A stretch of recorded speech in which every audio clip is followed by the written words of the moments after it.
everyone, welcome to the Golf Pro Drive-In, and it is time to talk about the new Titleist GTS Driver and medals.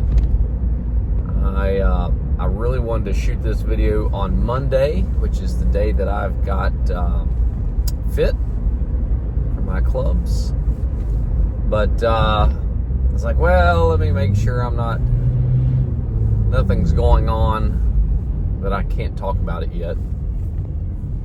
But the new Titleist GTS driver, I'm excited about it. I saw some things that kind of blew my mind a little bit with it, which is hard to do because each year Titleist gets just incrementally just a little bit better. Each time they release something, it is always better. They're never going to release anything unless it is an improvement. But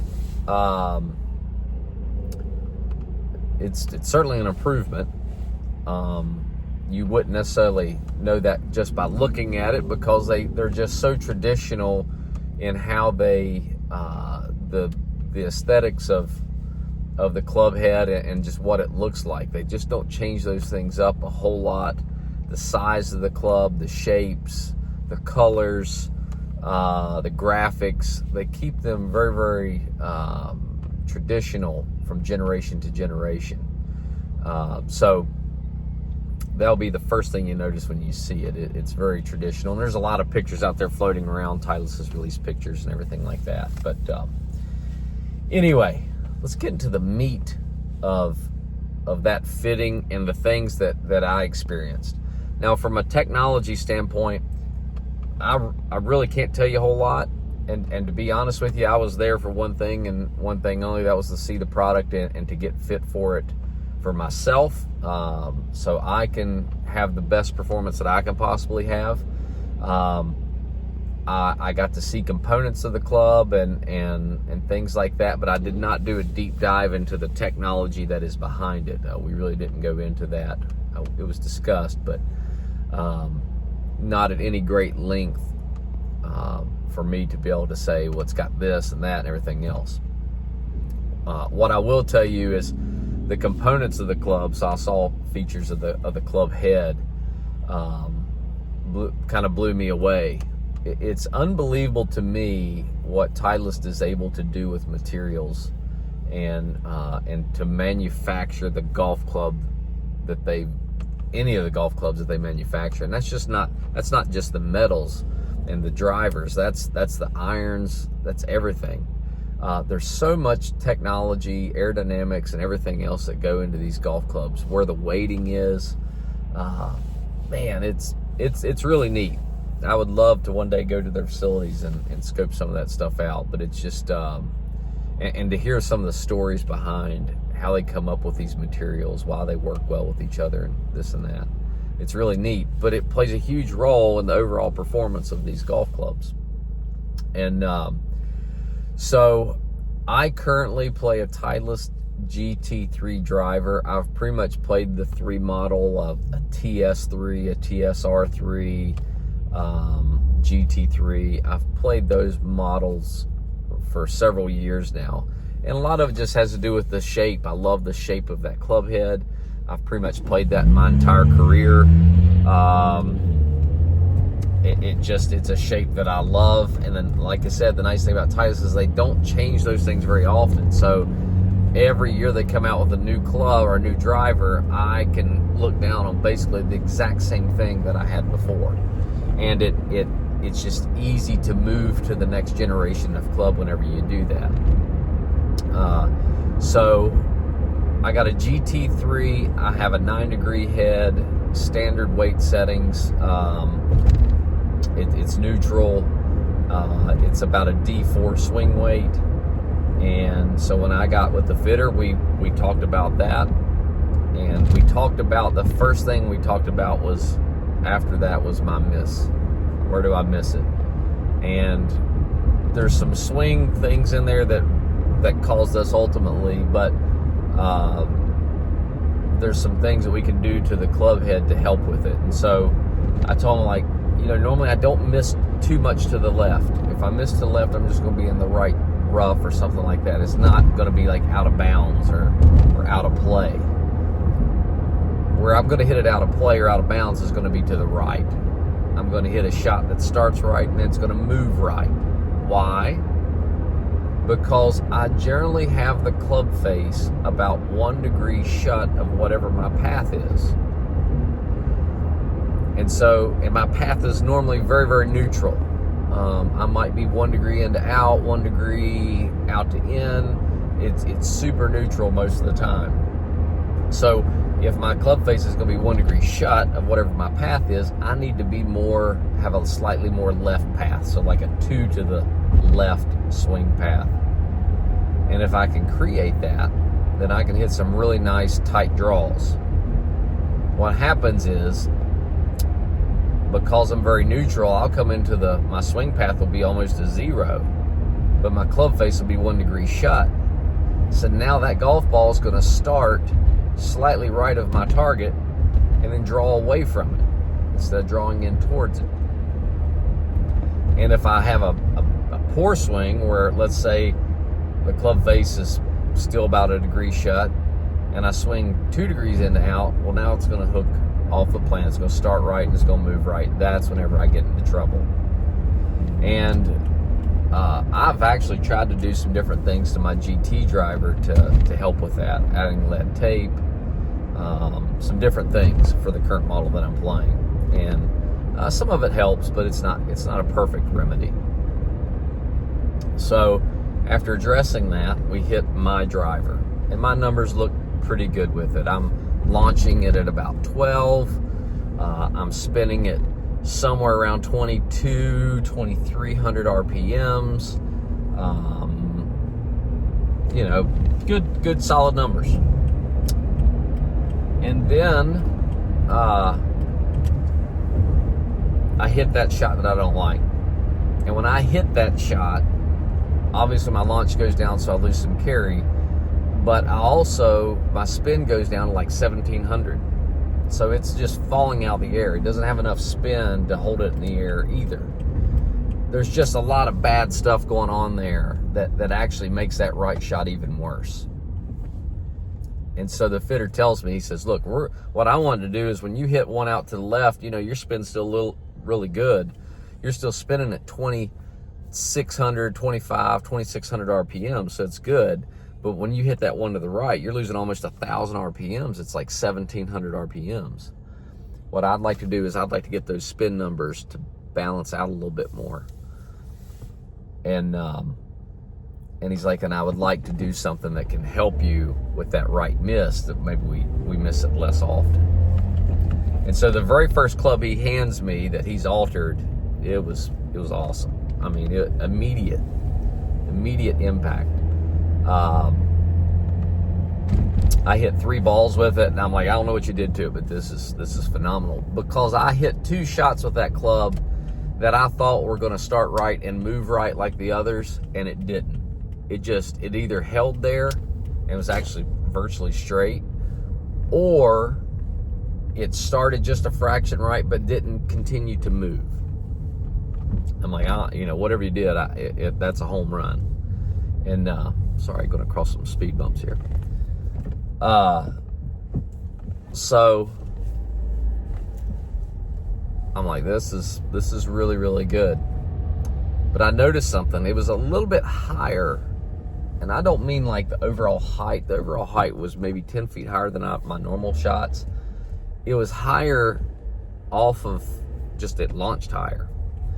And he's quoting me numbers like, yeah, that was a 15 degree launch. That was a 14.5 launch. That's a 15 launch. That's a 14 launch. And I'm like, man, I've never launched a ball 14, 15 degrees before. Never in my life. You'd have to have given me a 10.5 degree driver to get my launch to those numbers. And if you did, then I was going to spin the ball a ton. But these balls were all launching at 14, 15 degrees. And then peaking out at the right height of about, let's say, 105 to 110 feet. And that is what blew me away about this driver. I was like, gosh, it's hard to fathom that it's doing that. So, but it's still, like I said, I'm not used to that. So it kind of scared me just a little bit, because it's just out of the ordinary for me and what I'm used to seeing. And so, I said, well, can we get the launch down? I feel like it's a little bit too high. Can we get it down to like a 14? Which is exactly what we did. We did get it down to a 14 by the time it was all said and done. But here's what he did that helped me out. And this is why it's important to know your numbers. If you have an opportunity to get fit with your teacher there or coach there, that's really important. Obviously, we're golf professionals, so we know our numbers, but having someone there that can say these things that can help whoever's getting fitted. But if you look at, to address my right misses, what he did is he took a 10-degree head, GTS 3 head, and he put it in the de-lofted setting, which took it down from 10 degrees of loft to 9.25 degrees of loft. When you do that, when you take loft off the golf club, it effectively opens the club face about a degree in this case. So, and Titleist already sits about a half a degree open anyway. So when he did that, he gave me the loft that I had basically on my previous driver that was giving me good numbers, maybe a little bit more loft to keep the spin better on those right shots. But where it effectively opened the club face over or a degree, that helped negate the degree shut that normally my club face is relative to my path when I just hit a golf ball normally. So it actually kept it very, very square. And aesthetically, looking down on it just looked a little bit better with it being open. So that impacted my launch numbers. It impacted my starting direction, which impacted the straightness of the golf shot. And then the spin, it all just kind of fell right into place. And so I was basically hitting my driver, my current GT3 driver, about 262 carry into a pretty strong wind. And when we made this change and then got the swing weight where I wanted it, I was carrying it 274 with the same ball speed, slightly more ball speed in the new GTS 3 driver for me, but it was only like 1 mile an hour. It wasn't a huge difference. But the impact was this: I'm launching it at 14 degrees of loft, or 14 degrees launch. So that ball's coming out slightly higher than flattening out, and it was able to give it 12 more yards of carry. That's amazing. To help you understand that better, this is what it looks like. Let's imagine your kids you're out in the yard and you're watering the plants and your kids are driving you nuts. And so you turn the water hose on, spray them a couple of times. What they're going to do is they're going to get just out of reach to where you can't hit them with the spray of that water hose. And you're like, I'm going to get you. So you spray them, and that water hose, the water's coming out of that hose, and it's just landing just short of their feet. Can't quite get them there, but you're smarter than they are because they're kids, remember. So what you're going to do is you're going to take that water hose and you're going to tilt it up, launch it out at a higher window. Now the velocity of that water is still coming out the same, but when you tilt that water hose up and it launches out higher, now you're able to reach them, and they didn't know it. And so they get wet again. That's basically what we did with the GTS 3 driver. Even though it's the same, this is the technology in it, in my opinion. It's the same loft basically as what I had before, but it's launching higher. So it's given me more distance despite a very, very short amount of ball speed coming off there. Club head speed was the same. So it's impressive. And everyone's going to be able to have a swing at it come May 13th. That's the National Titleist launch day for this club. It's great. From a tour perspective, tour players switched over to it. I think they had like 28 some players switch over to it in week 1. Then I think it went up to like 40 some in the next couple of weeks. And this is before the Masters. People were putting this thing in their bag and playing it because it was such a difference maker. You had 5 or 6 guys who weren't even Titleist affiliated players switching over to it. So it's good. It's really good, and you need to get fit for it. You need to try it out. Fairway metals, again, I picked up a little bit better launch conditions with it and end up hitting it overall just a little bit longer. The club heads look great. They do have a silver face now on the club, which I think, you know, makes it sit and look a little bit better. That black face sometimes could kind of hide a little bit and make people feel a little uncomfortable. But here it sits really nice. It looks pleasant when you look down on it. Unbelievable tech in that club as well. They've changed the weighting on it where you can move the weights around a little bit differently. It doesn't have the slider in the bottom on the GTS 3 like in the past. So it's got weights in the heel and the toe, but you can still do a ton with the SureFit hosel and all that, and the weighting systems. You can do so much to these clubs to get them exactly the way you want them. So folks, you're going to be pleased. Titleist GTS driver launch May 13th. Enjoy it. Get ready for it. It's going to be exciting. Hope you have a great weekend of golf, and I'll see you next time on the Golf Pro Drive-In. It's a Golf Pro Drive-In.